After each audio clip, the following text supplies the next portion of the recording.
Good afternoon. My name is Kevin Carpenter. I'm a volunteer at CppCon, and this time I get to say welcome back to Kate Gregory. And I say welcome back because you were my first interview that I got to do last year when we were doing things like this. Happy to do it again. So, last year when we talked, I think we were going more by questions of how you would want someone to, things you could recommend for the new person coming. But this year I want to ask, so what are you most looking forward to the conference this year?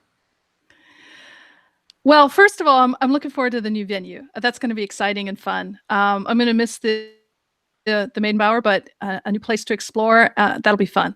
So it'll be a weird thing because it'll be familiar people and familiar surroundings, but in a new place. In terms of content, I am starting to watch the program develop, and the keynotes have been announced, and I'm definitely looking forward to all of the keynotes for sure. Yeah, I have to agree. I will miss going to Seattle, especially since I was, native and grew up out there in Kent. But I am looking forward to flying somewhere new and checking out the new resort where we'll be having the conference this year. So this year you're presenting a talk, and it's naming is hard. Let's do better. Is that correct? That's right. Yes. Go ahead. No, I was going to say, and so I saw a note that. In your abstract that you were saying, you developed this off of another talk where you were keynote for the ACCU. I've been talking about why people do what they do in code and how to do better in code. And I have this long kind of side story in there about we're so terrible at naming things. And I thought, I think that's a talk of its own. So I'm going to expand on, this is, for one thing, definitely not the place to come and find out about capital letters and underscores. It's totally not about that.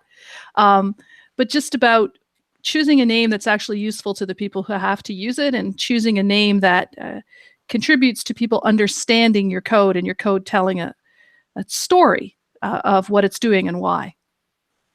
Yeah, over the years, I can imagine, especially since I was fortunate enough to work with you, we've definitely had some of those naming conventions in old code where we were like, really? Why? Well, you don't have an underscore where you should, or you've capitalized wrong. It's really hard to check explaining, by giving this class a name, by giving this function a name, by giving this parameter a name.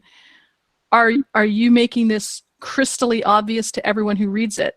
That takes judgment, whereas complaining about capital letters is mechanical. People like to do that.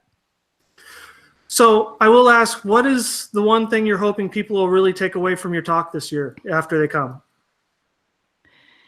I think that more than any particular technique for how to name things, I want them to kind of get on board with naming is important. Things shouldn't just be called F or X or P1, P2, P3. They should have names that mean something to people. And once you believe that, I think coming up with a name is not the hard thing. What actually is hard is caring enough that names are important. Well, like all of your other talks, I do look forward to seeing it. And I'm just hoping that, your talk won't be parallel with someone else whose talk I'm saying I'm looking forward to come seeing it. I know. I have the same problem. It's like, I want to see your talk, but unfortunately I'm due on stage right then. So you can't see them all. That's why they're recorded. Yeah, that is for sure. Well, Kate, I want to thank you for taking time joining with me today, and we'll look forward to your talk this September. Excellent. See you there. Thank you very much.